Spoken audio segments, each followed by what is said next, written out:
Hello दोस्तों, नमस्कार। सभी दोस्तों को जय हिंद। आज हम बात करने वाले हैं जो चुनाव आयोग जो 5% जो एकदम से उछाल आ जाता है उनमें आंकड़ों में, तो उस पर सुप्रीम कोर्ट में एक केस चल रहा है कि एकदम से 5-5% सात मतलब जैसे शाम को 7 बजने के बाद जो आंकड़े आते हैं उसके बाद जो 2-4 दिन फर्स्ट जो राउंड हुआ था चुनावों का उसमें तो 11 दिन बाद आंकड़े आए थे और उसमें 5% उछाल के साथ आए थे। अब आप समझ सकते हो कि अगर 5% उछाल का मतलब एक बहुत बड़ा नंबर हो जाता है, यानी पूरे हिंदुस्तान में यानी पूरे भारत में अगर बात करी जाए कि जो चुनाव हुए हैं उनमें सभी 5% का इजाफा हो जाए तो करोड़ों की संख्या में वोटों की संख्या बढ़ जाती है। तो इसी बात को लेकर के एडीआर सुप्रीम कोर्ट में पहुंच चुका है चुनाव आयोग के खिलाफ कि ये आंकड़े एकदम से ऐसे कैसे बढ़ रहे हैं। 5% का उछाल कैसे आ रहा है? 1% का आ सकता है, 2 का आ सकता है, लेकिन इतनी एकदम से 5% का और हर राउंड में आ रहा है। तो कुछ त्रुटियां देखी एडीआर को, तो एडीआर इसको लेकर के पहुंच गया है सुप्रीम कोर्ट। अब सुप्रीम कोर्ट का मैं बता दूं क्या चल रहा है। सुप्रीम कोर्ट से अगर ये पूछा गया, नहीं, सुप्रीम कोर्ट ने पूछा कि चुनाव आयोग से कि क्या आप हमें फॉर्म 17C दे सकते हो क्या, तो सुप्रीम कोर्ट ने मना कर दिया कि हम फॉर्म 17C नहीं दे सकते हैं क्योंकि यह हमारी प्राइवेसी का मामला है और हम जो कैंडिडेट होता है, जो प्रत्याशी होता है, हम उसके एजेंट को फॉर्म 17C देते हैं, यानी फॉर्म 17C देते हैं। मैं बता दूं आपको किस फॉर्म की बात कर रहे थे। जो निर्वाचन आयोग जो बात कर रहा है वो किस फॉर्म की बात कर रहा है, वो इस फॉर्म की बात कर रहा है। मैं आपको बता दूं ये वाला ये फॉर्म है जो हर प्रत्याशी के जो एजेंट होते हैं, पोलिंग एजेंट, उनके लिए ये फॉर्म दिया जाता है। इसमें सारी चीज़ें लिखी रहती हैं। टोटल वोटों की संख्या कितनी है आप साइड में देख भी सकते हो। मैं आपको ये एक बार इसको पढ़ के बता देता हूँ। इसमें देखो ऊपर दे रखा है निर्वाचन का संचालन नियम 1961, कानून नियम और आदेश प्रारूप 17G।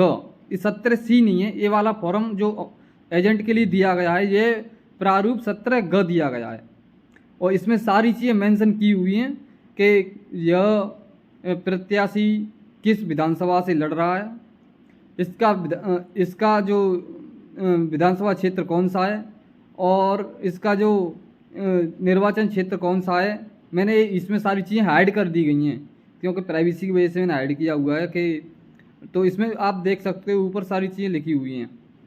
और किसमें इसका जो एजेंट था एक स्कूल में, गवर्नमेंट स्कूल में रहा है या राजीव गांधी सेवा केंद्र में रहा है।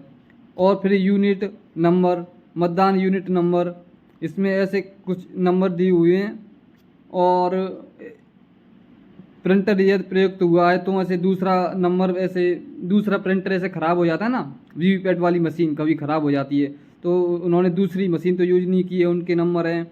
और टोटल वोटों की संख्या इस जो ये मेरे पास ये है ना, ये फॉर्म 17G है, इसमें जो उस बूथ का है उसमें 1240 वोट थे टोटल संख्या और 6 वोट ईडीसी यानी जो वो होते हैं ना वहाँ पे वो पीठासीन अधिकारी वगैरह और जो जिनकी टीम होती है वो भी वोट उसी में डालते हैं। तो ईडीसी 6 ईडीसी वोट पड़े हैं तो टोटल वोटों की संख्या हो जाती है इसमें 1240, यानी टोटल वोटों की संख्या 1240 थे जिसमें से 621 वोट पड़े हैं, 621 वोट पड़े हैं और प्लस 6 ईडीसी वोट मिला करके 627, यानी लगभग 50% से ऊपर यहाँ का मतदान रहा है ऐसे करके। लेकिन इसमें और अगर नीचे देखा जाए इसमें नीचे दिया गया है उपयोग के लिए प्रदान की गई कागज की सीलें, मतलब इसमें सील नंबर जो मशीन पर सील लगाई जाती है वो सारी सीलों का भी इसमें मेंशन किया गया है कि जो सील की गई उसका नंबर क्या है और जो वीवीपैट पे सील की गई उसका नंबर क्या है। इसमें सारी चीज़ें नीचे आप देख सकते हो, उसमें 1 2 3 4 में इसमें पूरी सभी जो सीलें होती हैं ना उन पे नंबर लिखा हुआ होता है कि सील की गई है और इसमें ये नंबर है, तो ये नंबर लिखा हुआ है। और आप मतलब जैसे जिस एक कब काम आता है ये काम आता है जब काउंटिंग के दिन। ये काउंटिंग के दिन इसलिए काम आता है कि अगर उसमें से आपको सील टूटी हुई मिले या उसमें सील चेंज हुई मिले, तो इस जो फॉर्म 17 गए ना, आप इसमें जो लिखी हुई सीलें हैं आप उनसे मिलान कर सकते हैं। अगर वो सील जो लिखी हुई है इसमें नहीं मिलती हैं तो आप निर्वाचन आयोग को तुरंत शिकायत कर सकते हैं या फिर सुप्रीम कोर्ट में आप उसके खिलाफ भी जा सकते हैं, क्योंकि इसमें जो सील दी हुई दिया जाता है। और सुप्रीम कोर्ट मांग रहा है कि हमें आप उस तरीके का डाटा दो कि कितनी महिलाओं ने वोट किया, कितने युवाओं ने वोट किया और कितने पुरुष ने वोट किया। इसमें कहीं भी ऐसी चीज़, कोई भी चीज़ मेंशन नहीं है कि इसमें पुरुषों के बारे में पता चले, महिलाओं के बारे में पता चले और युवाओं के बारे में पता चले।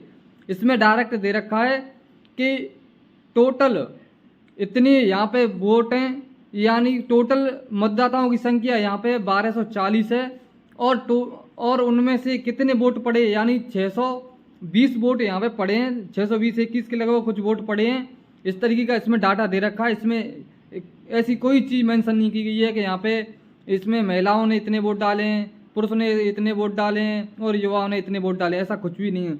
लेकिन सुप्रीम कोर्ट इसी चीज़ को मांग रहा है कि आप निर्वाचन आयोग हमें ऐसा डाटा दें जो पुरुषों का भी पता चले, महिलाओं का भी पता चले और युवाओं का भी पता चले, और उससे ताकि पता चले कि अब की बार युवाओं ने कितना वोट किया है। लेकिन इस बात को मानने के लिए निर्वाचन आयोग तैयार नहीं है। और आगे देखते हैं क्या होता है। जो भी जानकारी हमारे पास आई तो हम आपके पास तुरंत शेयर करेंगे। आप इसी तरीके की जानकारी प्राप्त करने के लिए हमारे चैनल को लाइक एंड सब्सक्राइब करें। थैंक यू, धन्यवाद दोस्तों।